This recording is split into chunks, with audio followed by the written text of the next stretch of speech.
In this video, we'll be discussing how we can make confidence intervals for the parameter estimate of the slope. We'll also go into the overall f-test and discuss a few more details regarding simple linear regression. So as you're starting to see, simple linear regression is a pretty involved thing. Not necessarily computationally. Again, the computations are fairly simple once you've done the derivative and have the solution for how you compute the slope and intercept estimates. But there's a lot we can do with it. There's a lot of meaning and interpretation going on in the back end between the slope and the intercept.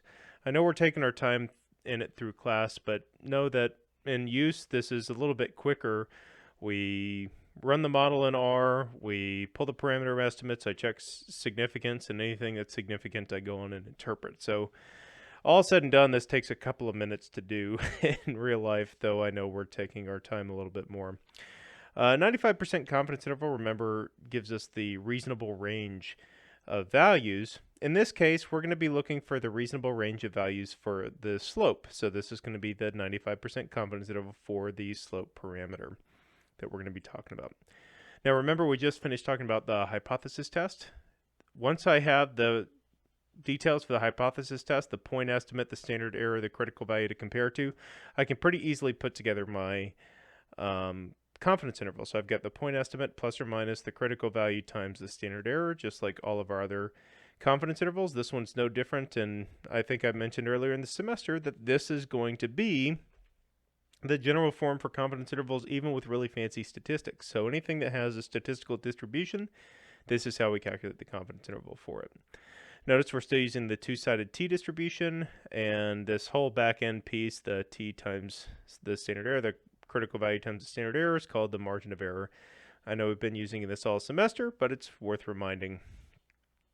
So once I have the values for t, my standard error, and my point estimate, I just take my point estimate plus or minus this whole margin of error component, the t times the standard error, and I get 1.56 to 8.44. So this is saying that a reasonable range of values for my slope is 1.56 to 8.44. Now, okay, reasonable range of values for the slope. That's the stats interpretation. But what does this actually mean? So remember what the slope actually means. The slope is how many car sales do we expect to increase every time we buy another TV ad. So when you buy another TV ad, your car sales on average might go up anywhere between 1 and 8 or 9 cars. So that's kind of the range you're looking at, or 95% of the time, that's what we would expect on average for your car sales to go up by. Notice that 0 isn't included in the confidence interval, so we can say we're statistically significantly that this difference is statistically significantly different than 0 in the positive direction, or that we have enough evidence to believe that the car sales are going to go up. By how much? Well, I don't know. A reasonable range of values might be up on average.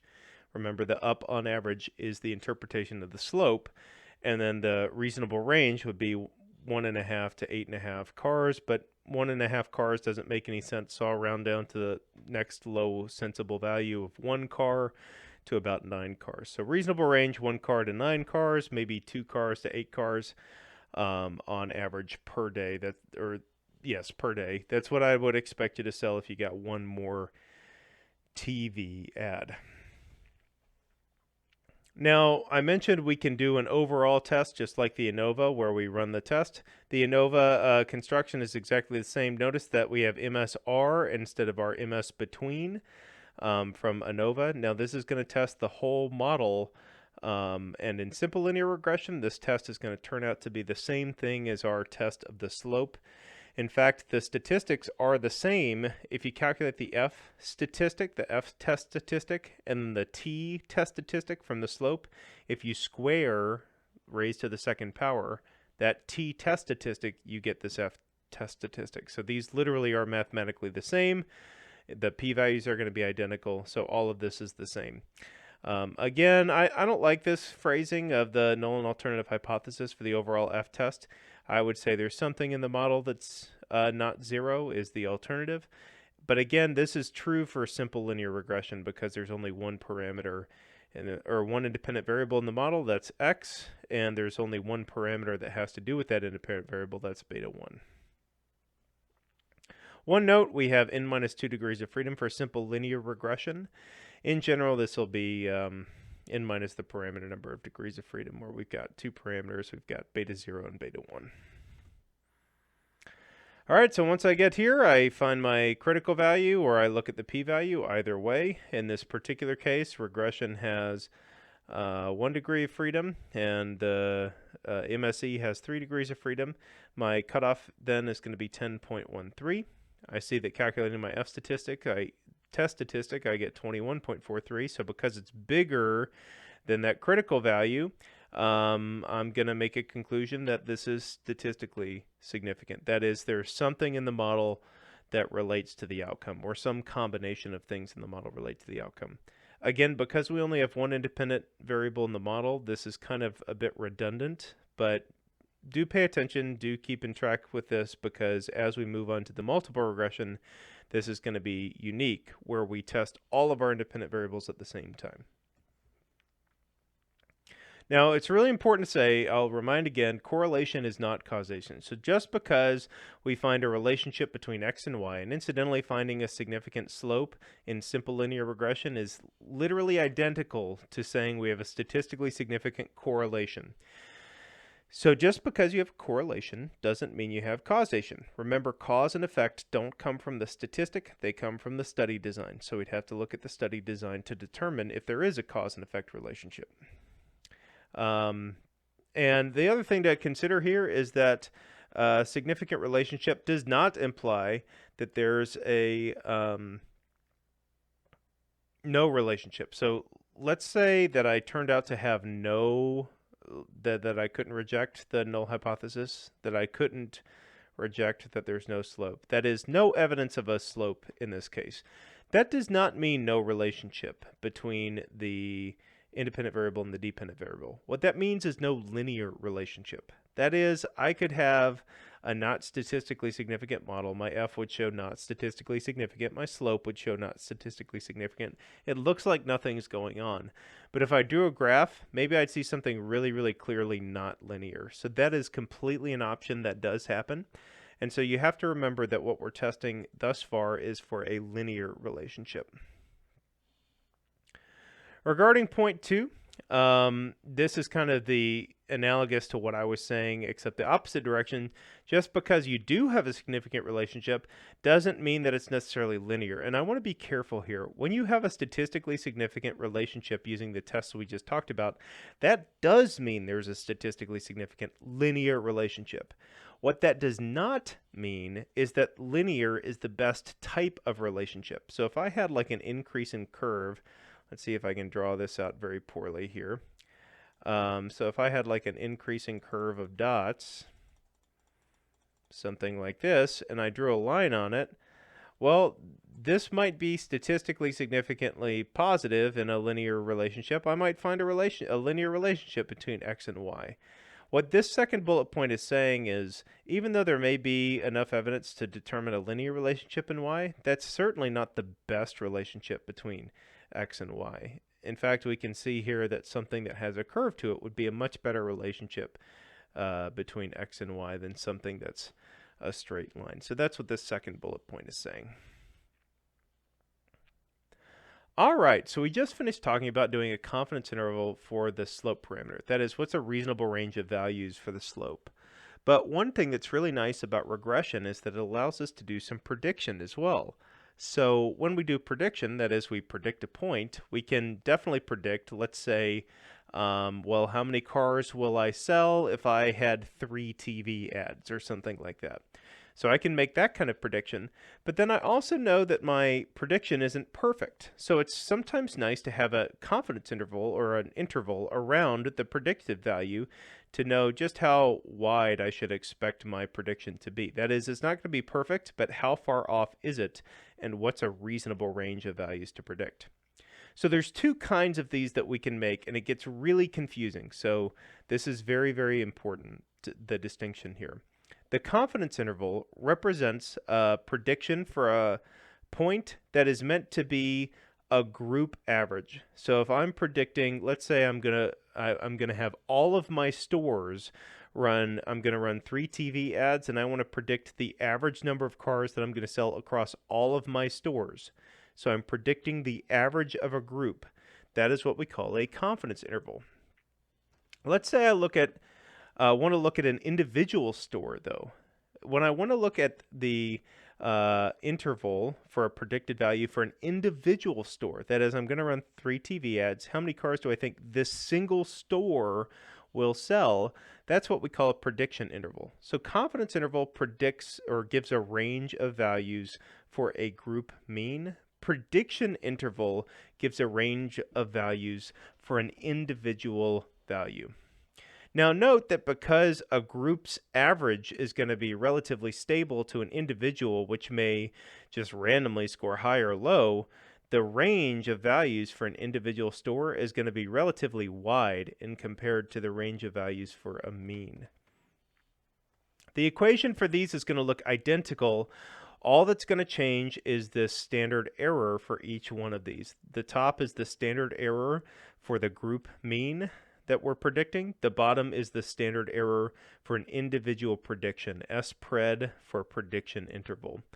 Note that this y hat star looks really, really fancy. This is just a notation for the, y star is just a notation for the new y value, and y hat star is the notation for the predicted new y value. So here we're predicting that new group mean. Down here we're predicting that new individual value. Both of these are the predicted value, and then plus or minus some level of standard error. And again, this bottom one's going to be a little bit wider because the individual variation is just pretty wide compared to if I took a group of 10 and took their mean. That's just not going to move around as much because the really, really high ones have a chance to balance out with a lower one. All right. So how do I do my first point estimation? That is, how do I find the middle? Well, pretty much all I'm going to do visually is I'm just going to look on the line at the appropriate point. So if I want to find, let's say 1, 2, 3 TV ads, I'm just going to look on the line at this particular point, and that's going to be my estimated number of cars that I sold. In the equation, all that I do is I sub in x, that variable x, with the x that I'm interested in. So if I'm doing 3 TV ads, I plug in 3 for x, and then I solve for y. 3 times 5 is 15, plus 10 is an estimated 25 cars that I'll be selling if I take out 3 TV ads. Now I know that this isn't exactly the number, so again, I need to come up with some kind of interval that gives me a reasonable range of values for my guess, because I know this probably isn't going to be perfect. There's going to be some dots above and some dots below. Now for the individual dots, those are individual observations, I'm going to need to do a prediction interval. If I were looking for the average of those dots, then I would do a confidence interval, and that's going to be narrower. In fact, this is a very, very common thing that I see mistaken, by the way, is people use confidence intervals when they should be using prediction intervals. So in this case, we're using this confidence interval for the predicted data point. I have my formula here, so I take that blank standard error, I multiply it by 1 over n plus the predicted x value, this new x value that I'm predicting for. In our case, this was 3, minus the mean squared, divided by all of the x values minus the mean of x squared, and all that's added up. So you can see how this plays out down here, and I end up with my standard error of the confidence interval prediction for y star as 1.4491. So for the 95% confidence interval estimate, I plug in that value that I just calculated. I plug in that same t I had before and that prediction, point estimate prediction that I just found. And I end up with the confidence interval for the predicted value of cars sold if I took out 3 TV ads as a little over 20 to a little under 30, 20.39 to 29.61 cars. So this is what I would expect on average for a group. This is the average number of cars I'd expect. The mean number, let's say if I did 5 different stores that I was looking for the average prediction for, this is where I'd expect their mean to fall within. All right, so if I'm doing a prediction interval, this is probably more commonly used. Typically, you don't necessarily want to find a group mean. You want to find, well, what would an individual value be? So this would be the prediction interval. So to find the individual value, I'm going to use this equation. Note that this is exactly the same equation, save that under the square root, I have a 1 plus. And this is going to add in that additional variability for the individual value. Working this out, I find my standard error of prediction to be 2.6013. Plug that in, and I find my new range to be a little over 16, maybe 16 and a half, to maybe 33 and a half. Note that this is a fair amount wider than the previous interval that I had, about 3 or 4 wider. So this is representing the additional variability because, again, I might just have some offshoot on top or bottom for some random reason, and this is accounting for the fact that if I'm only looking at a single store, there's a ton of things that can go wrong if I'm just looking at one store, and so there's additional variability to be accounted for. So this has been fitting a prediction in the confidence interval with R, not with R, but looking at these, we will talk about how to fit these with R, but fitting these for our equation for our predictions.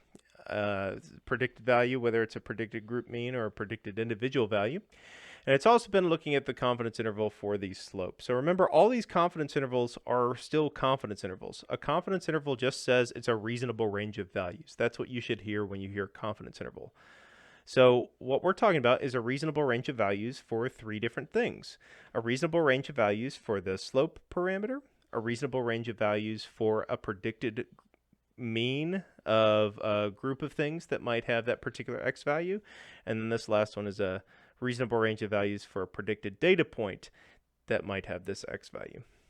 In the next video, we'll talk a little bit about some computer tools we can use, and then go on and close up this lecture set on simple linear regression.